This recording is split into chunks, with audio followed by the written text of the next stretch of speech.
2011 में एक कहानी वायरल हुई थी जापान में। लोग कहते हैं एक टोयोटा कोरोला सुनामी में डूबने के बाद भी वापस चल पड़ी। सच क्या था, कितना मिथ, वो अलग डिबेट है, लेकिन एक चीज क्लियर है, टोयोटा की गाड़ियां अब्यूज भी झेल लेती हैं। Toyota cars are so reliable that you can drive them even on a broken, bumpy road.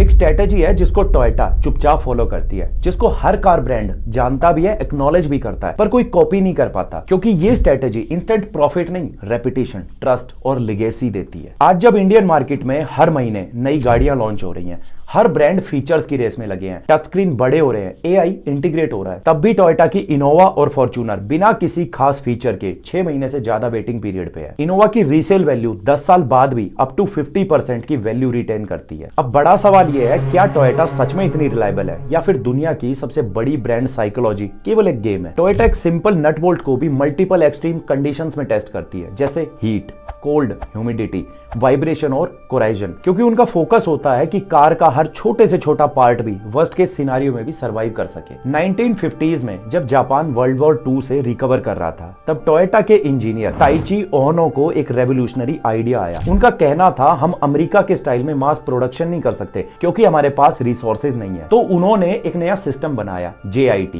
मतलब जस्ट इन टाइम मैन्युफैक्चरिंग, जो टोयोटा के TPS का पहला स्ट्रॉन्ग पिलर बना। JIT का फोकस है वेस्ट जीरो करना, पार्ट्स एग्जैक्टली तब आए जब जरूरत हो। मतलब टोयोटा की फैक्ट्री में सप्लायर से रॉ मटेरियल तब आता है जब जरूरत होती है, बिना वजह वेयर हाउस नहीं भरते। और केवल इतना ही नहीं, टोयोटा की फैक्ट्री में हर वर्कर के पास एक एंडन बटन होता है। जैसे ही कोई छोटी सी प्रॉब्लम या कोई फॉल्ट डिटेक्ट हुआ, वो कॉल बटन दबाता है, ऊपर लगे एंडन बोर्ड पे लाइट ब्लिंक करती है, और अगर कुछ सेकंड्स में इशू सॉल्व नहीं हुआ तो पूरी लाइन तक रुक सकती है। यानी एक जूनियर वर्कर क्वालिटी के लिए बिलियंस की प्रोडक्शन को रोक सकता है। और ये है TPS का दूसरा पिलर, जिडोका सिस्टम। आज मारुति जैसे ब्रांड्स जहां महीने की लाखों यूनिट्स बनाते हैं, टोयोटा खासकर अपने इंडिया वाले बिदाड़ी प्लांट से पूरी कैपेसिटी होने के बावजूद ओवर प्रोडक्शन नहीं करती, क्योंकि उनका फोकस टाइम पे होता है। और ये उनके TPS का कोर कंसेप्ट है। कस्टमर कितनी कार्स डिमांड कर रहे हैं, उसके हिसाब से लाइन चलती है, ना ज्यादा ना कम। ये स्ट्रेटेजी इतनी पावरफुल है कि पूरी इंडस्ट्री इसको एक्नॉलेज तो करती है, पर कॉपी नहीं कर पाती। ह्यूमन साइकोलॉजी भी कहती है कि जो चीज एक्साइटिंग, लेटेस्ट और फ्लैशी है, वो कूल जरूर लगती है। जैसे BMW की किडनी ग्रिल हर 3 साल में चेंज होती रहती है, मर्सिडीज हर 5 साल में नए प्लेटफॉर्म ले आती है, और हुंडई किया ने तो डिजाइन को ही अपना USP बना लिया। लेकिन टोयोटा का अप्रोच बिल्कुल उल्टा है। उनका मानना है, जब आप हर 2-3 साल में नए प्लेटफॉर्म डिजाइन करते हो, नई टेक्नोलॉजी इंटीग्रेट करते हो, तो छोटे मोटे बग्स आते ही आते हैं। और इसीलिए टोयोटा चेंज की बजाय उसी सेम प्लेटफॉर्म को 15 साल तक रिफाइन करती है, जो बोरिंग तो लगता है लेकिन रिलायबल बन जाता है। जैसे कि 2016 में फॉर्च्यूनर की न्यू जनरेशन शेप आई थी इंडिया में, आज 2025 में भी सेम प्लेटफॉर्म,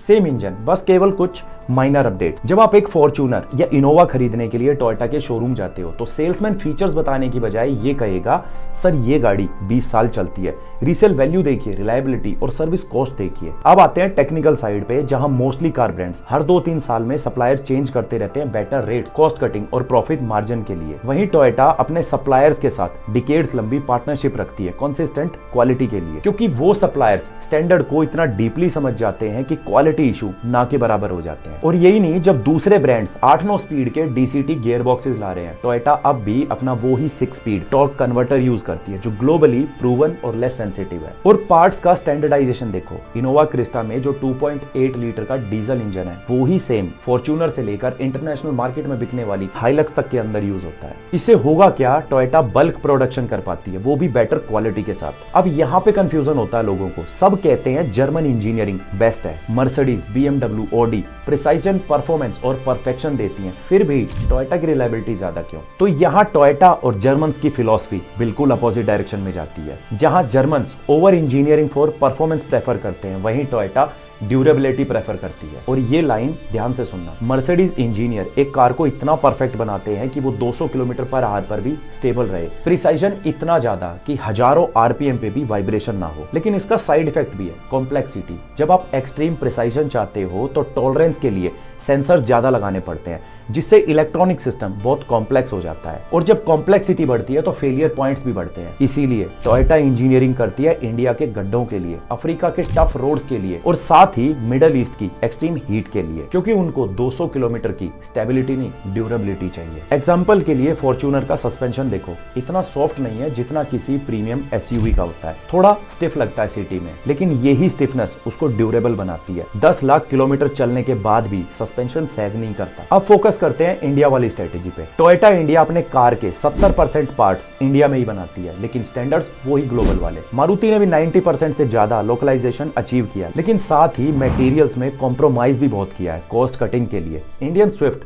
और बाहर चलने वाली स्विफ्ट की बिल्ड क्वालिटी में पूरा फर्क है, जबकि इनोवा क्रिस्टा जो इंडिया में मिलती है उसकी बिल्ड क्वालिटी सेम है जो इंडोनेशिया और थाईलैंड में मिलती है। वो अपने ग्लोबल स्टैंडर्ड से कभी कॉम्प्रोमाइज नहीं करते। हाँ, प्राइसिंग एक्सपेंसिव है, लेकिन 10 साल का टोटल कॉस्ट ऑफ ओनरशिप अगर कैलकुलेट करो तो सस्ती पड़ती है जर्मन एसयूवी से। टोयोटा की रिलायबिलिटी कोई एक्सीडेंट नहीं, बल्कि एक प्लानिंग, स्ट्रेटेजी और एक फिलॉसफी है 70 सालों की। नट बोल्ट की क्वालिटी, वेल्डिंग की प्रिसाइजन, पेंट की थिकनेस, वायरिंग हार्नेस का लेआउट, कूलिंग सिस्टम का डिजाइन, ये बोरिंग टेक्निकल चीजें ही डिसाइड करती हैं कि आपकी गाड़ी 5 साल चलेगी या 15 साल। अब आपकी प्रायोरिटी क्या है? आज के फीचर्स या वो रिलायबिलिटी, आज की नई टेक्नोलॉजी या वो पुरानी ड्यूरेबिलिटी? कमेंट में जरूर बताइएगा।